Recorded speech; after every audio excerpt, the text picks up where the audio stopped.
Promo Insiders, an ASI media podcast that covers the topics that matter most to the promotional products industry. I'm Chris Ruvo, and I have a question for you. What happens when things go wrong on a big order and it's not your fault? How do you react? What do you do? My guest on today's Insiders has some answers. Stephen C. Peeke is a regional sales manager for Top 40 distributor American Solutions for Business. He recently had to navigate a $39,000 order that went wrong for reasons beyond his control. He did so with great success, winning a major client's long-term loyalty in the process.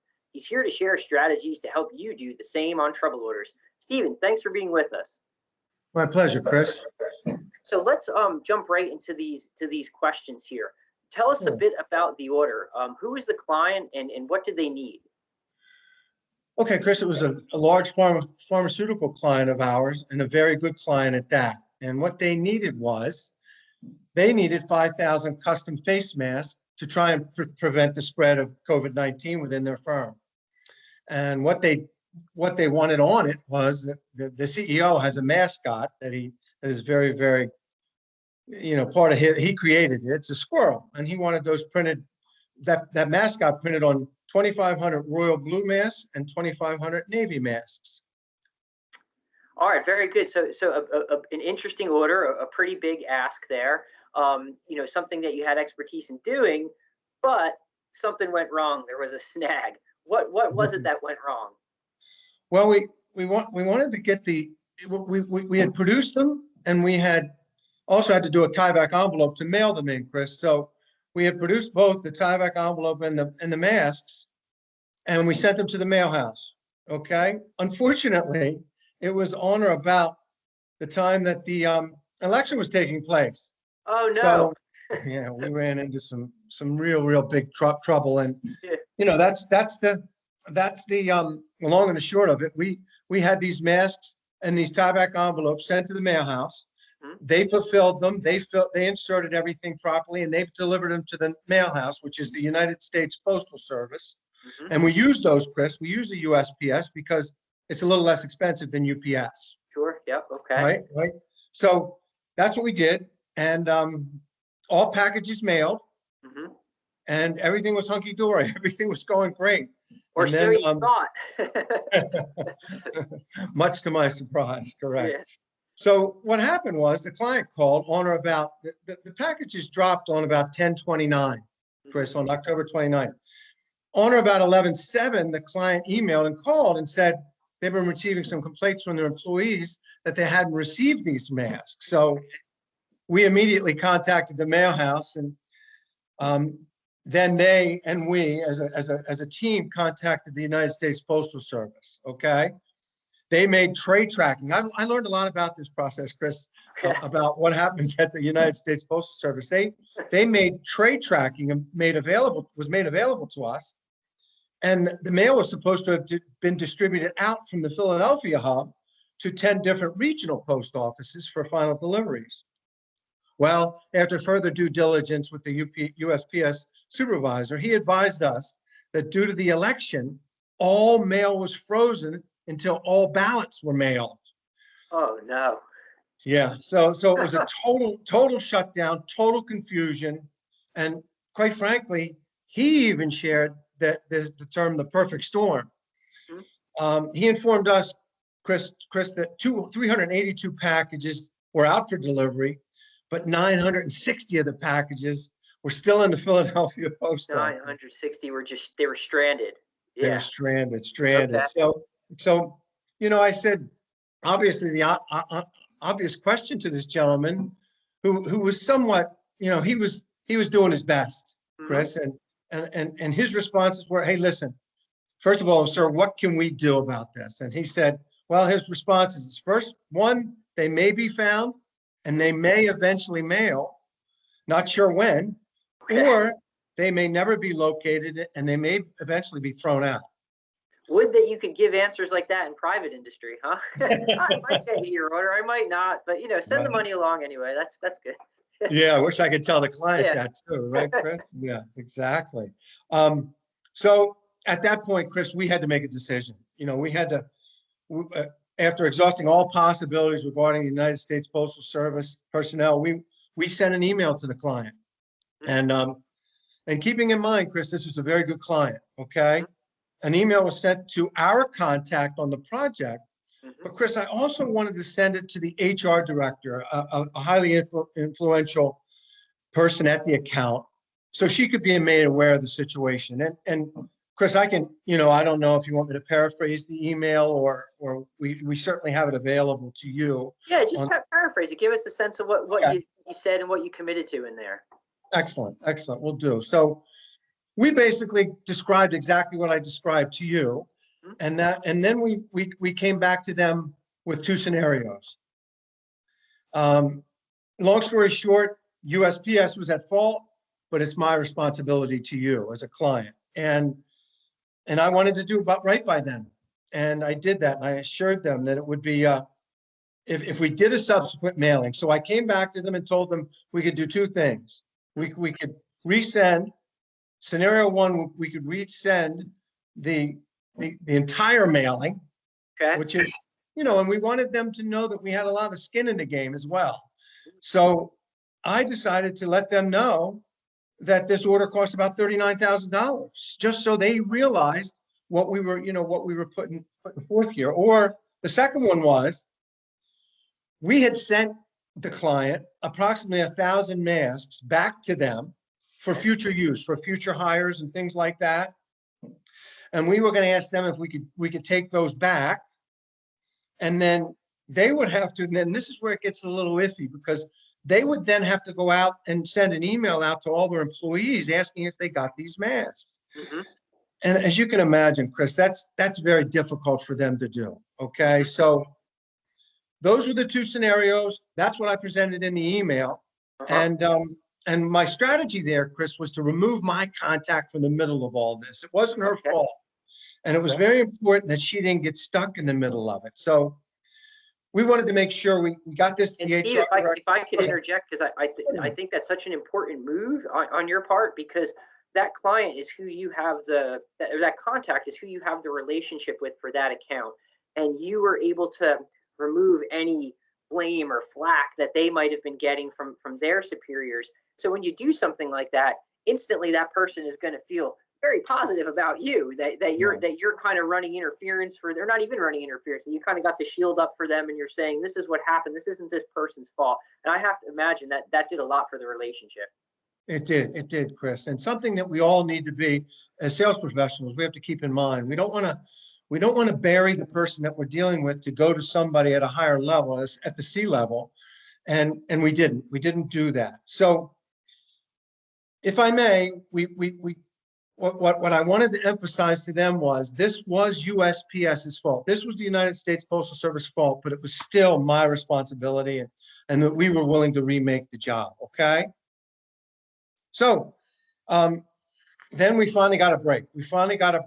Chris, and while they were deciding what to do, the USPS was able to supply us with a list of the names of the 960 that didn't go out, okay? Nice. Yeah. That made it unnecessary for the client to send out this inquiry to their employees. And it also allowed us to, they then supplied the 1,000 masks back to us that we had supplied for them. They kept 100 of each color for future hires. But what I want to emphasize, Chris, here to everybody is, I think because we stepped up and we offered to remake these, we were on the client was all of a sudden knew we had skin in the game, and they were all of a sudden they were on the same side of this. Okay. You know what I mean? They were amazed that we would do that. It wasn't a tug of war anymore. And I've managed my share of people that get involved in these tug of wars, and nobody wins. Okay. You know what I mean? Nobody wins. And it really helps the entire situation. And then we got that break.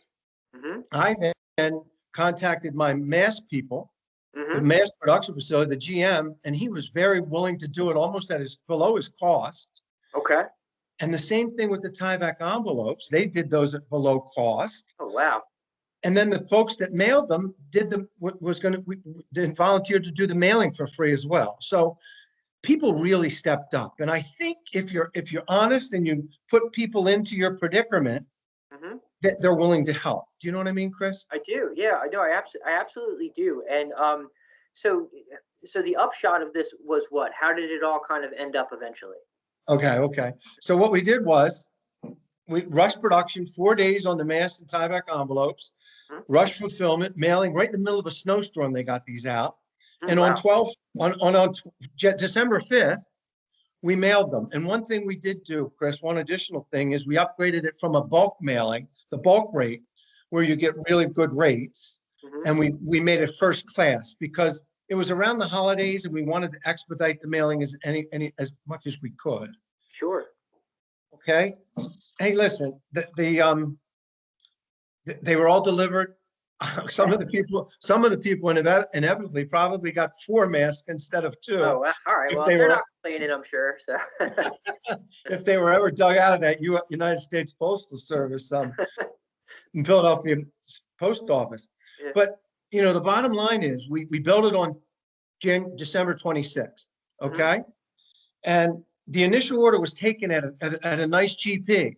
And what we were able to do, Chris, because of everybody stepping up, the client and the production facilities, we were able to, not get killed on the order, and we actually made money on the order, You Chris, did. which Okay. was, at the beginning of all this, I was looking at a $39,000 remake. So Yeah.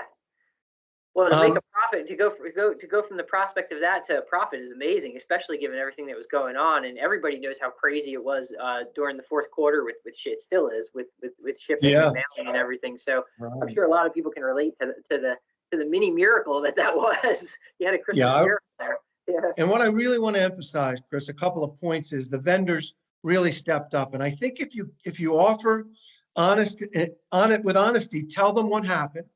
And it was true. When I sent that email to the HR director, I was willing to remake that order. Sure. I didn't know all these things were going to go, some things went right that allowed us to still maintain a profit. But Chris, the vendors stepped up, the mailing house stepped up. We actually asked the United States Postal Service to step in, but they kind of ignored us. Their help. But the end result of this, Chris, was the director of human resources sent me a personal note on her personal stationery and thanking me for it. And, I think now I have a client for life. I really do. I really do. I absolutely agree after a performance like that. And I was going to ask you what was the client's reaction, but boy, does that sum it up right there. They took the time to write you something on their own stationery that shows that you've made a significant impression and that they trust you now as a partner. So that's the particulars of a really, really interesting, kind of crazy case study to happen, especially to be going on around the holidays. And you've touched on a lot of this already, but if we had to kind of pull the lens back a little bit and kind of give some general tips, what would you say is your top tip, the number one thing a distributor should do when an order goes south? Excellent question, Chris, and I often ask it myself, but what I've always tried to do, and I've always tried to maintain, and I managed quite a few sales professionals in my career, but always be forthright, always work with honesty and integrity, and always put the client's needs before our own. Okay, and I'm going to emphasize it again. When I wrote that email in November, I was willing to remake that entire order. Things worked out to help us to get through that without having to, accept that $39,000 remake. But I think getting us on the same side of the battle, as opposed to, the tug of war that we're normally in, really, really helped. Really, really helped. I love the point. I love the point about honesty, because it's what tangled webs we weave when we try to deceive, right? You start going down that path. In the long run, it probably is going to end up a lot worse, and you're going to lose that client because they know that you were dishonest with them. So I think honesty is absolutely the way to go, and the way that you were so transparent, and then you also not only were you honest about the situation, you came with solutions. It wasn't, hey, here's the problem, I don't know what we're going to do. It was, hey, here's the problem, here's some things I think we could do. What sounds good to you? How do you want to proceed with this? And it just, you came with honesty, and then you came with potential solutions. I think that's so pivotally important when something goes wrong on an order like this. And kind of to that point, is there other things that you could do when an order sort of goes off the rails? How do you kind of handle? You're honest, you're transparent, you presented some solutions. What else can you do? Well, I think harkening back to the vendors, going back to the vendors and see how they'll help. Okay. And if you're honest with them and they realize your predicament, I mean, imagine telling somebody, why didn't these mail? Well, we had a perfect storm. There was an election, and this particular mail was not the priority at that particular time. And that's tough to tell a client. And then to work through it with vendors. I think, putting yourself into the predicament and being honest, and they were so becoming, they came to me with these prices that were, well below their cost, which helped us all out to make it right. I just want to emphasize one thing, Chris, about this. Sometimes, in our chosen career path, being promotional product sales professionals, we can be mocked and chastised at times. But in a true sales professional is a real asset to a client. I really believe that. And if you can conduct yourself with honesty and integrity, I think our profession is actually one to be very much respected. I really do. And yeah, I mean, and your case study here proves that. I mean, you got them. These were products that were essential for health and safety, and you got them to the right people under extremely difficult, almost unprecedented circumstances in the history of our industry, right? So they right. those challenges, and you were able to build a client relationship in that despite some huge hurdles. So it's a huge win, and I think it's a case study that should inspire some people who hear it. I hope so. That's why I wanted to bring it to you, Chris. And so with that in mind, is there any kind of final thoughts or takeaways, for the people listening? Just, if they get nothing else from this discussion, what should they take away? In sales and your dealings with your clients, always work with honesty and integrity. I've emphasized it throughout my career, and it's helped me immensely, period. Very good. All right, well, Stephen Peeke, thank you so much for being with us today. It's a really interesting case study, inspiring story, as I say. And again, thanks so much. My pleasure, Chris. Take care.